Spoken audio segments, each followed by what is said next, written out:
కథలు చెప్పిండు. మీకు ఇంత ఇవ్వాలి ఏమైందంటే అన్ని ఇప్పుడు మనం పాలకాడికి పోతామండి, పాలకాడికే కానీ అప్పుడంటే ఇప్పుడంటే పాలు అప్పటికి కలుతుకున్నా ఉండే, అప్పుడు కలుతుకున్న కాడికి తీసుకుపోయేది చిన్నవాడు. అప్పుడు తీసుకపోతే కళ్ళు ఒప్పించుకొని వచ్చేది, వచ్చి తాగేది. అది నిండినాక ఎక్కువ వస్తే పడ కింద పోతుంది. మనం ఇప్పుడు ఏం చేస్తామంటే పాలు తుకున్నా కాడికి పోతాం, పాల మిల్క్ సెంటర్స్ ఉన్నాయి, ఆడికి పోయి గిలాసనో చెంబో తీసుకపోతే దాన్ని నిండా పోస్తాడు. ఇంకా పోస్తా అంటే ఏమవుతుంది కింద పోతాయి. అందుకొరకు అట్లా మీ వార్తలు కూడా మీరు ఇంటికాడ చేసే పాత్ర నిండిపోయినాయి.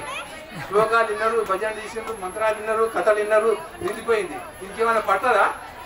ఇంకేమైనా పట్టేటప్పుడు చెప్దాం, లేకపోతే సాలు నిండిపోయింది కింద పడుతుంటే వద్దు.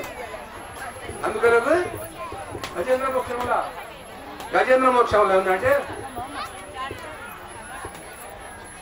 గజేంద్ర మోక్షం కథ కావాల్స్తే ఒకరోజు మనం భాగవత సప్తాహం పెట్టుకుంటే మీరు అందరు వింటామంటే దానికి మేము బాధ్యతగా వహించి భాగవత సప్తాహం అని 7 రోజులు 3 రోజులు ఒక రోజైనా పెట్టిస్తాం.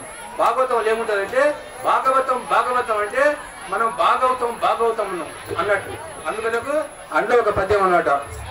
లావక్కింతయు లేదు ధైర్యము విలోలంబయ్య ప్రాణంబులున్ తావు దప్పెను మూర్చవచ్చే తను ఉండస్య శ్రమంబయ్యడిన్ నీవే తప్పని తప్పరంబెనగ పన్నింపందగు దీనునిన్ రావే ఈశ్వర కావవే వరద సంరక్షింపు భద్రాత్మక. గజేంద్రుడు అడుగుతాడు అన్నమాట.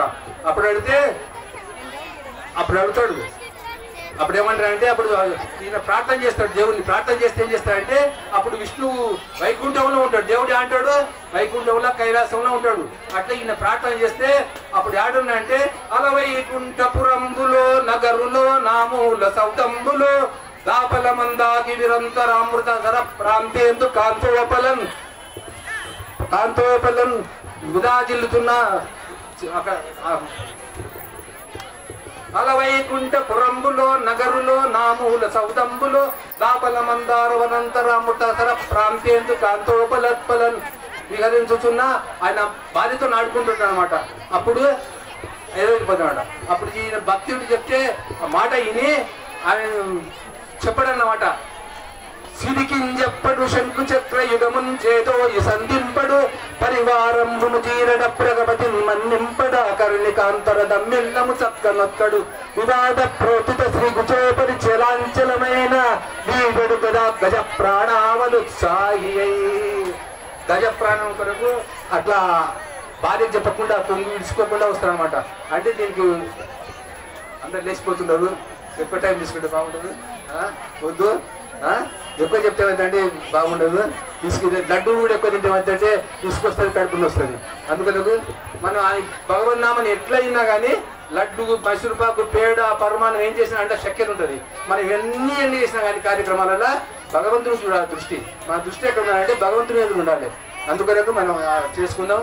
మనం గట్టిగా ఒకసారి ఓం నమః శివాయ, ఓం నమః శివాయ, ఓం నమః శివాయ, ఓం నమః శివాయ, ఓం నమః శివాయ, ఓం నమః శివాయ. జై సూర్య భగవానికి.